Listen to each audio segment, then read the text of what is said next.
Buenas, tudo bem, senhoras e senhores? Espero que estejam bem, espero que não estejam desesperados aí com a quarentena, né? Vai ficar tudo bem, é um negócio chato, mas necessário, né?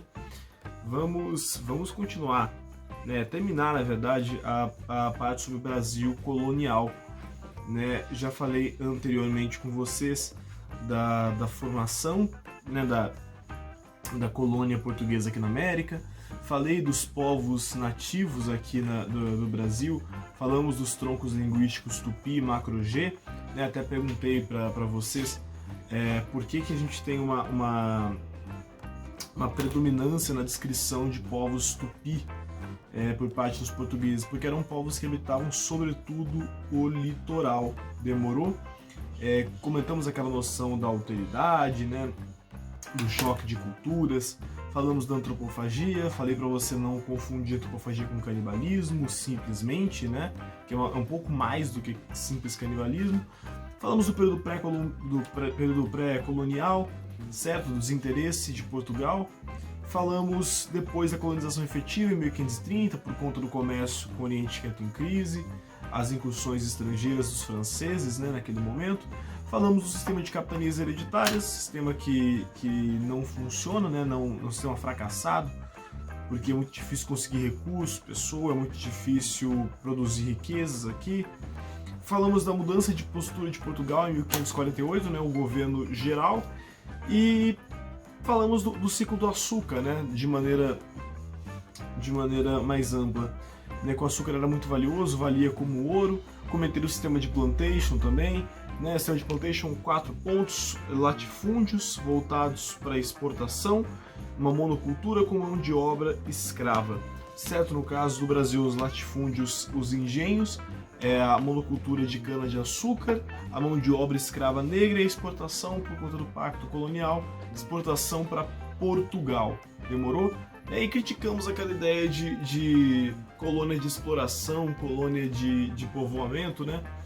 Eu disse que há outros interesses para além da exploração do território americano por parte de Portugal, principalmente a catequese. Né? Comentei um sincretismo cultural que vai acontecer e eu parei, por assim dizer, falando da escravidão, principalmente. Fiz um panorama geral histórico da escravidão com vocês. Critiquei algumas noções tradicionais que nós temos, né? Que a gente ouve muito no Fundamental 1, principalmente, de que o índio, né? Já chamando de índio, o índio não se revoltava contra a escravidão, né? O índio se revoltava contra a escravidão, o negro não, e por isso que o negro foi utilizado como mão de obra. Meu Deus, né? Absurdo falar um negócio desse. Comentamos dos navios negreiros, os tumbeiros, sobre a Casa Grande, a Senzala, a Casa de Engenho. Falamos dos quilombos e, sobretudo, né, da resistência negra de forma geral, com violência, assassinato, suicídio, o alcoolismo e a fuga de escravizados. Beleza? Senhores, outras atividades econômicas daquele momento, mandioca, né, uma comida que, ok, era comida ali pela elite, mas era uma comida, sobretudo, dos escravizados. Tabaco, também um produto feito para exportação. Pecuária. Pecuária tem um fator muito importante, porque a criação do gado, que é importante por conta da carne, por conta do couro, por conta da tração animal, né, mas faz surgir a figura do vaqueiro, aquele que vai cuidar dessa criação de gado. E a criação de gado é realizada mais para o interior. Então foge um pouco do litoral, que é onde a colonização estava se dando majoritariamente. Então a pecuária tem uma função muito importante quando a gente pensa no rompimento daquele Tratado de Tordesilhas, lá de 1494. Né? A criação de gado vai chegando mais para o interior, vai levando a colonização um pouco mais para o interior, e é um fator, sem sombra de dúvidas, de quando nós falamos do porquê que aquele Tratado de Tordesilhas vai cair por terra. Né? Por que vai ter que ser feito outro tratado? A pecuária é um fator importante nesse sentido. E também, para finalizar aí, a exploração das drogas do sertão. né, principalmente os bandeirantes, que exploram muito as drogas do sertão.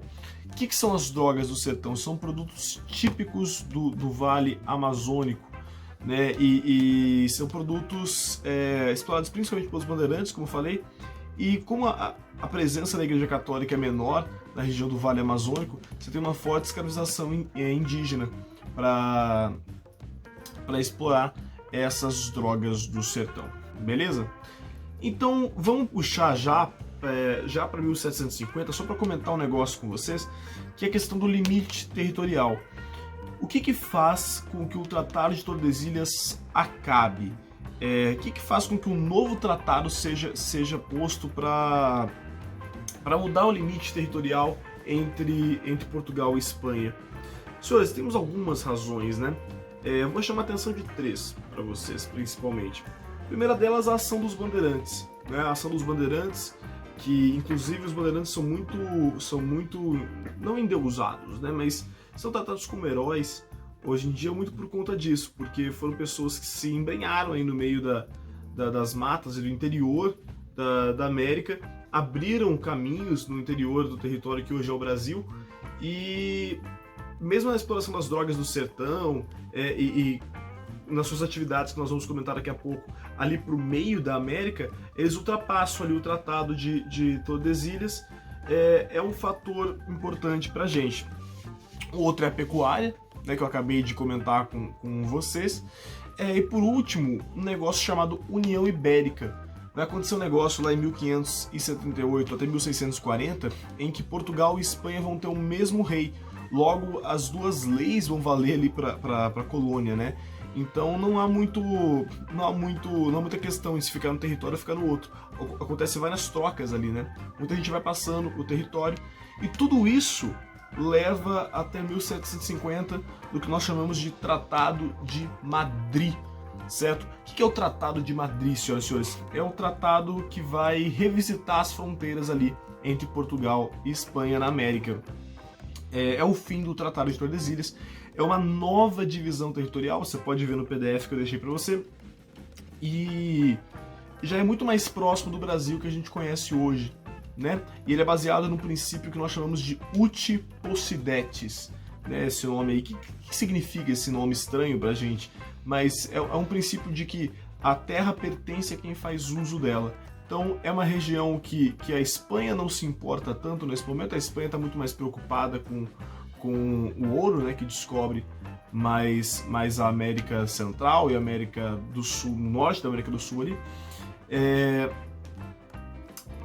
Enfim, né, e Portugal usava, né, os colonos portugueses se utilizavam dessa terra, acabei de falar, da pecuária, dos bandeirantes.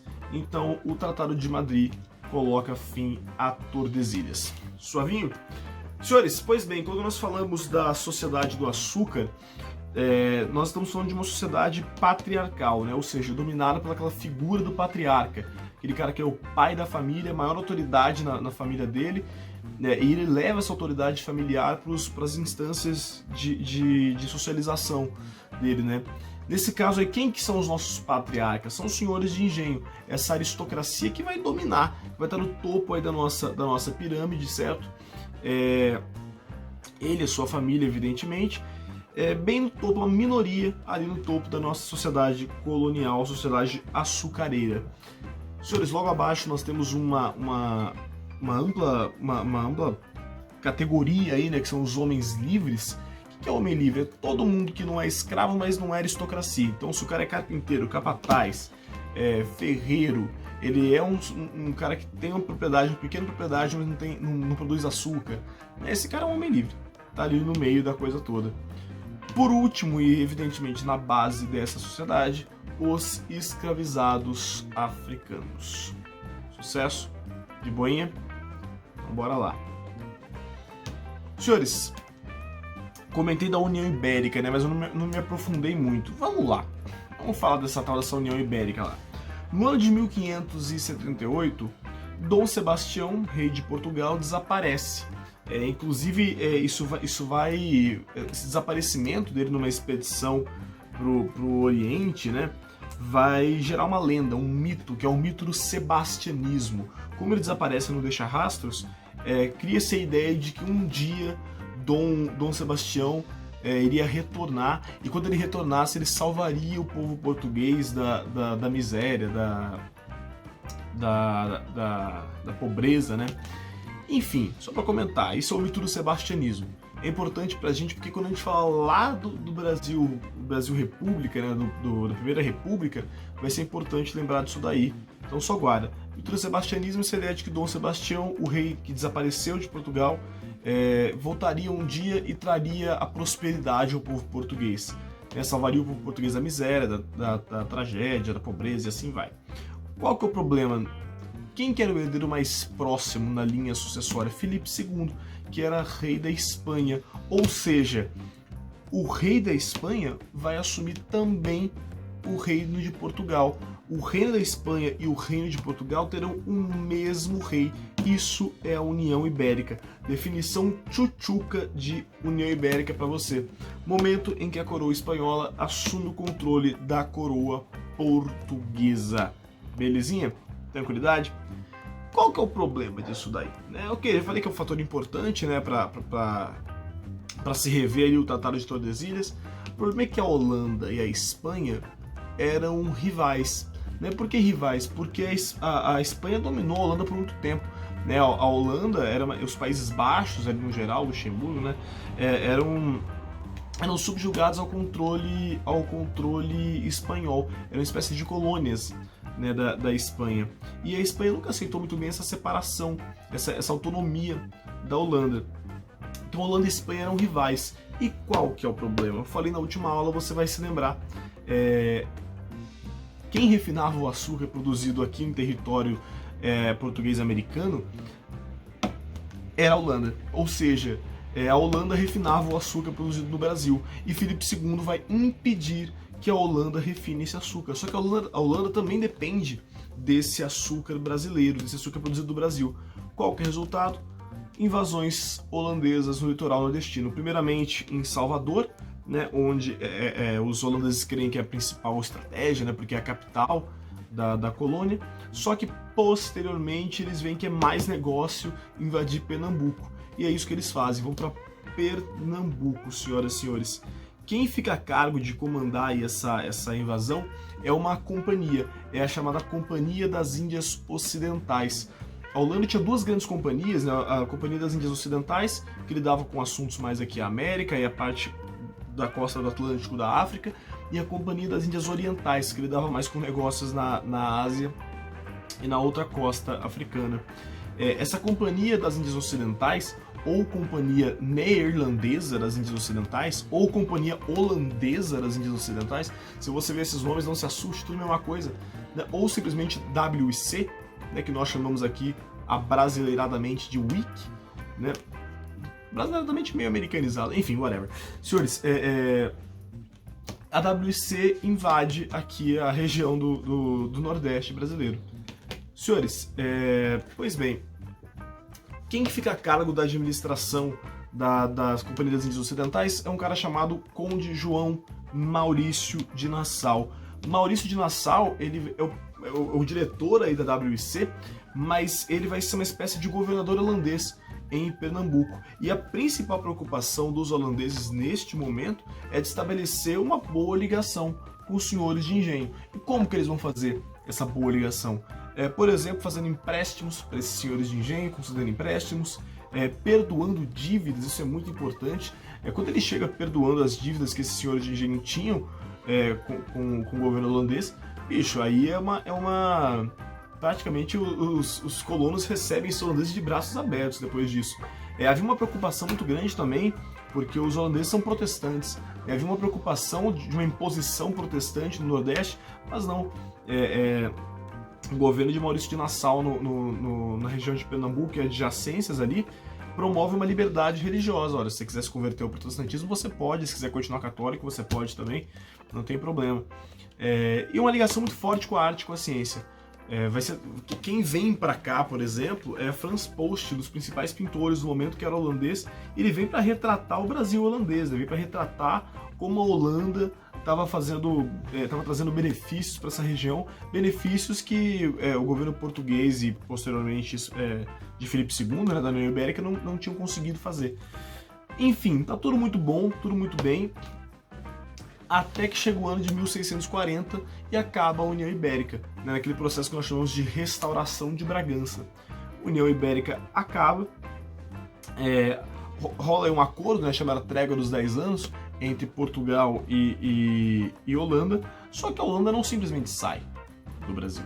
A Holanda continua e torna a tentar expandir ali o seu domínio sobre o Nordeste. Só que chega até o momento, tranquilo, rolam alguns conflitos ali entre Portugal e Holanda, mas muitos colonos ainda estão favoráveis à presença dos holandeses. Só que chega em 1642, a WIC, a WIC, a Companhia das Índias Ocidentais, muda sua política, passa a cobrar as dívidas dos senhores de engenho de maneira muito incisiva. Maurício de Nassau se coloca contra essa cobrança de dívidas e é afastado. Senhores, aí acabou a lua de mel entre senhores de engenho e holandeses. Em 1645 nós temos a chamada Insurreição Pernambucana, que é uma grande revolta de senhores de engenho contra a presença dos holandeses ali na região do Pernambuco, até que em 1654, com o término 1654, acabei de ver aqui no PDF, está escrito 51, 54, hein? 1654, você tem a expulsão definitiva dos holandeses dessa região. De boinha? Bacana! Quais são as consequências disso daí? A primeira delas, evidentemente, o declínio da economia açucareira, porque a Holanda não vai mais refinar o açúcar produzido no Brasil. Mas a Holanda não dependia desse açúcar também? Pois bem, mas eles são conhecedores da produção do açúcar e passam a desenvolver uma produção muito forte nas ilhas antilhanas, né, na América, nas Antilhas. Então, putz, né, a fila andou, meu querido. Estou produzindo açúcar aqui nas Antilhas. E aí, né, que mais? E aí que o principal comprador do açúcar português produzido no Brasil nesse momento era a Inglaterra. E o que a Inglaterra passa a fazer? Passa a produzir o seu próprio açúcar também, né, tirando da beterraba. Então perdeu o principal comprador, que era a Inglaterra. Putz, vai começar uma crise, né? Uma crise muito forte por conta da saída dos holandeses. Mas Portugal, que depende muito do Brasil nesse momento, né? Desde a restauração da família de Bragança, Portugal já passa a ser já passa a depender muito do Brasil. O Brasil é o principal negócio, por assim dizer, de Portugal. Portugal tem muita sorte. Por quê? Porque aqueles bandeirantes que eu comentei, e eu vou falar mais agora, descobrem ouro no interior de Minas Gerais. Na verdade, portugueses descobrem esse ouro, melhor dizendo, mas os primeiros a explorar fortemente esse ouro são os bandeirantes. Vamos comentar um pouco mais sobre esses bandeirantes agora. Pois bem, senhores, sobre os bandeirantes. Né? Por que esse nome Bandeirantes? Porque as expedições que esses caras fazem parte são chamadas bandeiras. Né? Por que bandeiras? Porque à frente dessas expedições, desses grupos de pessoas, se levava uma bandeira. Uma bandeira com o brasão da família, das grandes lideranças. Né?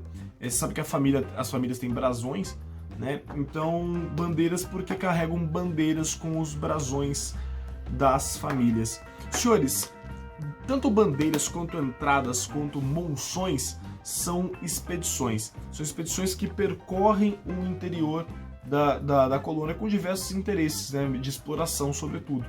Agora, ainda assim são coisas diferentes. Por quê? Porque as bandeiras são expedições particulares. As bandeiras são contratadas para este fim.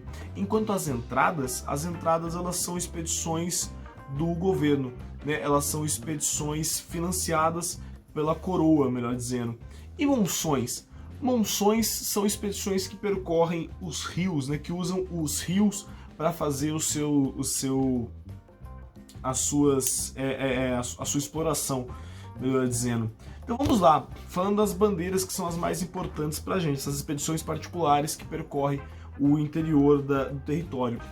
Tem os nomes famosos, né, nomes importantes, como Borba Gato, Raposo Tavares, Fernão Dias, Domingos Jorge Velho, né?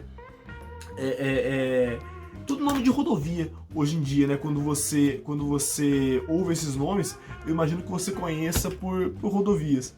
Mas enfim, inclusive Domingos Jorge Velho, ele é o responsável pela destruição do Quilombo de Palmares, que nós comentamos na última aula. Mas enfim, senhores, quais são os objetivos dessas bandeiras? Tem 2 tipos de bandeiras inicialmente, depois acaba meio que misturando as coisas, né? Mas inicialmente existem 2 tipos de bandeiras. Existem as bandeiras de aprisionamento ou bandeiras de apresamento, e existem as bandeiras de prospecção, senhoras e senhores. Pois bem, bandeiras de aprisionamento, bandeiras de apresamento são bandeiras que realizam o chamado sertanismo de contrato. O que é isso? É literalmente um contrato, né, para esse bandeirante capturar um escravo fugido ou capturar indígenas para ser escravizado, né? Então você paga essa expedição para conseguir escravos, ou um escravo fugido ou um indígena para se tornar escravo. E as bandeiras de prospecção são as bandeiras que buscam metais preciosos, senhoras e senhores. Então, 2 tipos de bandeiras: bandeiras de aprisionamento ou de apresamento, que praticam o sertanismo de contrato, ou as bandeiras de prospecção, que buscam metais preciosos. Mas, como eu disse, depois de um certo tempo, essas coisas vão começar a se embrenhar. Eu vou começar essas bandeiras começam a praticar as 2 coisas numa mesma expedição. E é até interessante pensar que existe uma relação com aquelas missões jesuíticas que nós falamos na última aula. Lembrando, missão jesuítica não é aquela noção de missão jesuítica, minha missão é converter. Não, cara, não é isso, cara. Não é isso. Missão é o quê? Missão é literalmente um aldeamento indígena, beleza? Porque depois de um tempo, alguns jesuítas passam a sair com esses bandeirantes para fazer o quê? Para trazer esses indígenas para dentro das suas missões, né? Muitos jesuítas saem com as expedições de bandeirantes para capturar indígenas, mas não para escravizar, mas para levar para as missões para se converter. E aí aquele velho debate, né? E aí, os bandeirantes são heróis ou são vilões? Principalmente aqui no estado de São Paulo, né, a gente tem uma questão muito forte com a memória dos bandeirantes, porque era daqui que eles saíam, né? Era daqui dessa região que eles saíam majoritariamente. Então, nós temos monumentos, né, nós temos estátuas, e vira e mexe isso aí aparece pra gente numa questão de prova, né? Pra gente analisar essa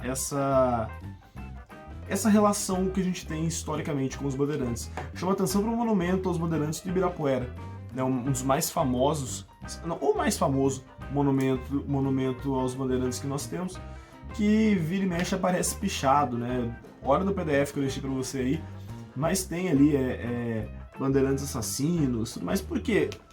Heróis ou vilões? Bom, tem uma coisa muito importante dos bandeirantes, que afinal de contas foram pessoas que adentraram o território num momento muito... Não é hoje em dia, né, que você tem internet, que você tem Google, né? Entraram no meio do território num momento em que não se tinha conhecimento do que iam encontrar, né? Então, a questão do limite territorial, principalmente, tem a ver com eles, a exploração do ouro, né? Isso é muito importante. Mas, ao mesmo tempo, esses caras deixam um rastro de destruição muito forte. Como eu falei, Domingos Jorge Velho é o cara que destrói o Quilombo de Palmares, né? Aí você para analisar, esses caras escravizam indígenas, esses caras capturam escravos fugidos, esses caras estupram, esses caras matam. Então, os bandeirantes são um bom exemplo pra gente do porquê que a gente não pode ver a coisa preto no branco. A gente não pode falar, é herói, é vilão. A gente tem que fazer uma ponderação, né? Fazer uma análise histórica muito mais elaborada sobre eles. Belezinha? Mas como eu ia dizendo, os bandeirantes vão em peso para a região das Minas Gerais, porque é ali onde se descobre ouro, né? Não só Minas Gerais, mas também Mato Grosso, Goiás, também são regiões importantes a respeito do ouro. Mas Minas é disparadamente a região onde mais se produz ouro, se extrai ouro no Brasil. Vira e mexe, isso cai em prova também. Né? Cai um gráfico, uma tabela para você comparando Minas Gerais com Goiás e Mato Grosso. E você vê que a disparidade de Minas Gerais para as outras regiões é muito forte. Senhores, A nossa fase agora do Brasil colonial é essa parte que nós chamamos aí a fase da mineração, né? O período do ouro, é o período do nosso terceiro ciclo econômico, que é a nossa sociedade mineradora. Muitas mudanças na sociedade. Para começar, o Brasil salta de 1700 para 1800, de 300 mil habitantes para toda a região da colônia, para 3 milhões, ou seja, são 10 vezes mais, né, em um período de 100 anos, é coisa pra caramba isso. E muito disso por conta do aumento fortíssimo do tráfico de escravizados. Claro que vem gente de todos os lugares da América e até de fora, né, de Portugal, da Europa, para explorar esse ouro aqui no Brasil, nas Minas Gerais, porém, o número de escravizados que existia na colônia até então, porque vai ver depois, é absurdo, né? Vai entrar muito escravizado, também uma questão que, putz a vida, bicho, despenca em prova. Tá lá o gráfico de entrada de escravizados no Brasil, e aí pergunto para você por que tem um salto no século XVIII, né, para entrada de escravizados? Por conta da descoberta do ouro em Minas Gerais. Beleza? Só que esse aumento de 300 mil pessoas, como eu falei, de 1.700 para 3 milhões em 1800, quer dizer, algumas mudanças têm que ser feitas, né? A nossa sociedade mineradora é uma sociedade com muito comércio, que tem incentivo ao comércio. A estrutura colonial vai ser outra depois desse momento. Para começar, você começa a ter focos de abastecimento muito fortes em São Paulo e no Rio de Janeiro, né? Por quê? Primeiramente, tem que entrar mais coisa na colônia, está se consumindo mais produtos aqui na colônia. E o eixo está mudando, a gente está saindo do Nordeste, está vindo aqui para o Sudeste, então os portos em São Paulo e no Rio de Janeiro começam a ser mais utilizados, né, para essa entrada de produtos. Para além disso, né, o ouro ele era exportado para Portugal como? Através do Porto de Paraty. Você sabe que Minas, infelizmente, não tem praia, né? Faltava só isso para Minas ser perfeito, para quem gosta de praia, porque para mim, whatever. Enfim. Quer dizer, então se antes você tinha uma concentração muito forte no Nordeste, agora você começa a ter ainda no Nordeste muito forte, né, de população, de povoamento e tudo mais, e você começa a ter a região das Minas Gerais muito forte, e Rio de Janeiro também, e São Paulo. Então tá começando a rolar uma coisa que não tinha antes, que é integração colonial. Essas regiões da colônia estão dialogando, estão conversando entre elas. Essas regiões da colônia que antes não tinham muito porquê também dialogar fortemente, estão dialogando. Olha que coisa interessante. E para além disso, pensa comigo aqui. O cara tá saindo de São Paulo para explorar o ouro em Minas Gerais. Não tem Uber, né? Não tem táxi, não tem Google Maps, né? Ele tá indo e cansa, né? Ele tem que fazer uma parada. E de repente começam a surgir algumas vilinhas urbanas, porque é um postinho de parada, né? Pro cara que tá indo de São Paulo para lá, ou então do cara que tá vindo do Nordeste para cá, ou então do cara que tá das pessoas que estão levando ouro para o Porto de Paraty. E começam a surgir pequenas paradinhas, pequenas vilas urbanas. E nessa vila urbana tem uma estalagenzinha, mas também tem uma vendinha e de repente tem uma igrejinha. Pronto, tem uma igreja, já sabe, né? É a cidade, né? Estão surgindo as cidades, por assim dizer, cidades mesmo na região sudeste. Já é uma baita diferença do que a gente tem lá pro Nordeste. Não que não existissem cidades no Nordeste, existiam evidentemente, mas um mundo urbanizado como a gente tem nessa região do Sudeste vem com a exploração do ouro. Então essa já é a primeira grande diferença. Senhores, a sociedade açucareira é uma sociedade basicamente rural. Agora, a sociedade mineradora é uma sociedade urbanizada. Demorou? Essa já é a grande diferença. São duas sociedades muito excludentes, absurdamente excludentes, né, desiguais e tudo mais, né, mas você ainda assim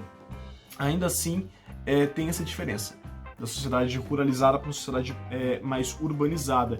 E uma coisa interessante também é que a sociedade mineradora ela permite uma ascensão social que não existia, né, na sociedade do açúcar. O açúcar é aquela coisa, tem engenho, ponto, acabou, você não tem, é isso aí, se ferrou. Agora, quando você tem a possibilidade de explorar o ouro, você tem uma possibilidade de arrecadar riquezas.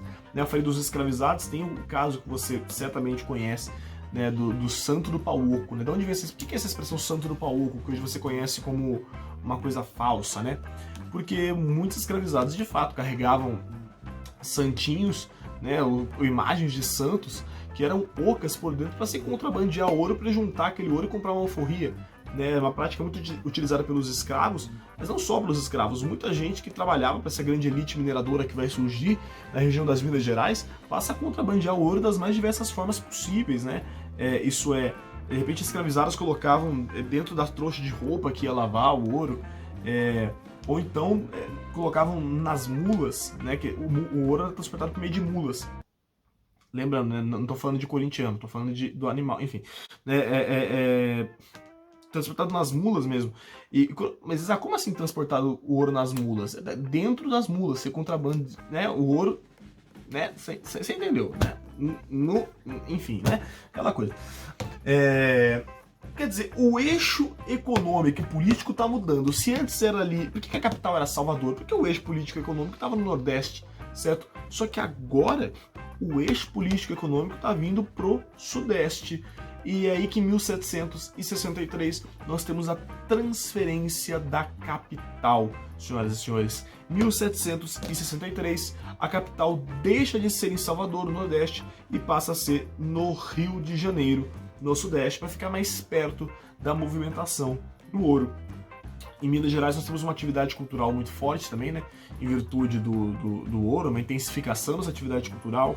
Chama a atenção da figura do Antônio Lisboa. E quem que é o Antônio Lisboa? Você conhece popularmente como Aleijadinho.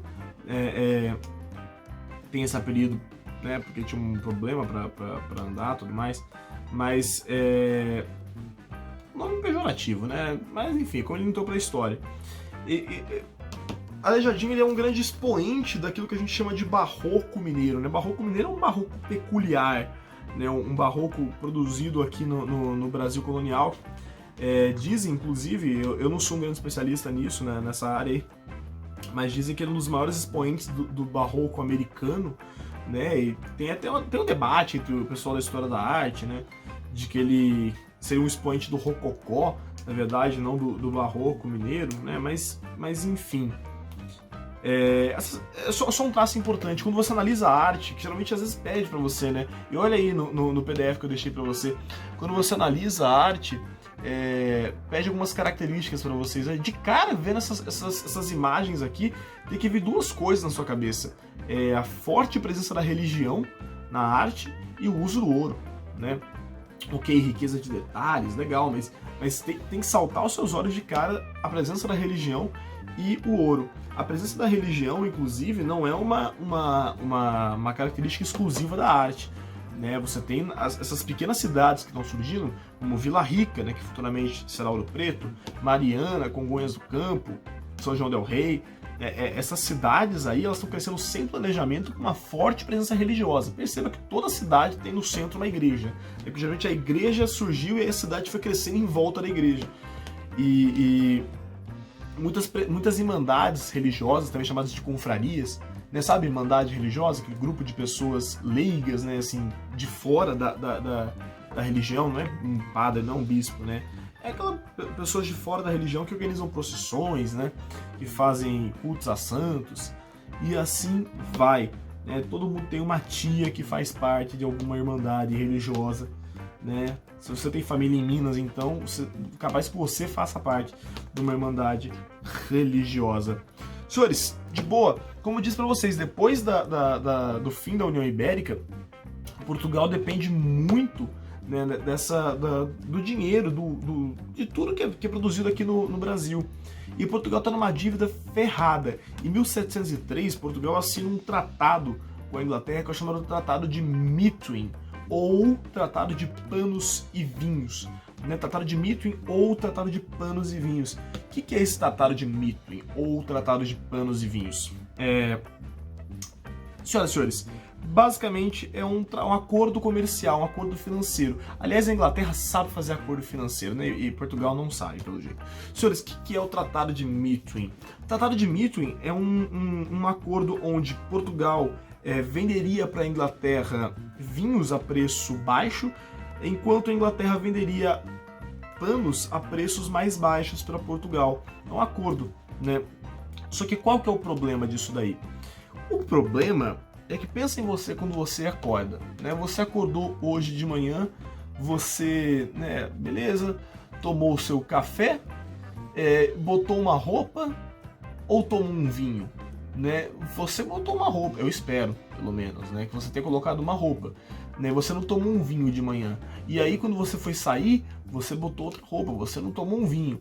Você bota muito mais roupa do que você toma vinho, né? Inclusive, se você for menor de idade, recomendo que você não tome vinho, porque é proibido, certo? Mas, voltando pra cá,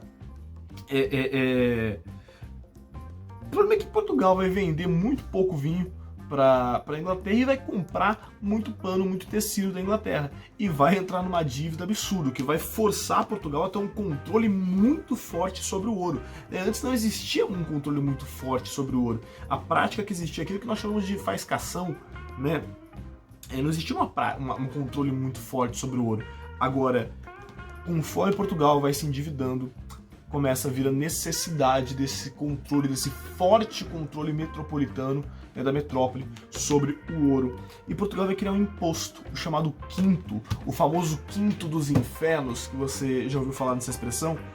Esse é o apelido que ele ganha, né? Apelido legal para o imposto ganhar, quinto dos infernos. E o quinto nada mais é do que o quinto da produção de ouro. Olha, você, elite mineradora aí, tudo que você produzir de ouro, um quinto vai para a coroa, né? 20% do que você produzir vai para a coroa. Né? Mas claro que não vão gostar disso aí. Claro que esse elite minerador não vai gostar disso daí. Vai ter revolta, Isaac? Vai.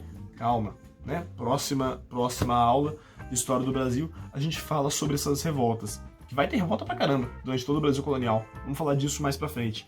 Enfim, como que Portugal vai cobrar esse quinto? Através das chamadas casas de fundição, né? Casas de fundição são estabelecimentos onde o ouro era recolhido, todo o ouro extraído era recolhido.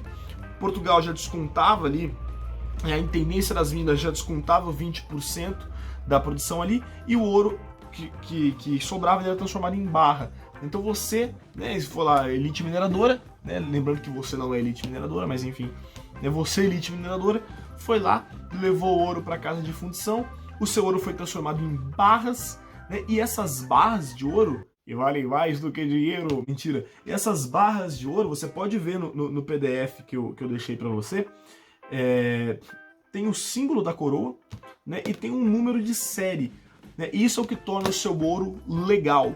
Legal não no sentido de da hora, mas no sentido de lei, né? Não no sentido de cool, mas no sentido de legal, né? Você tem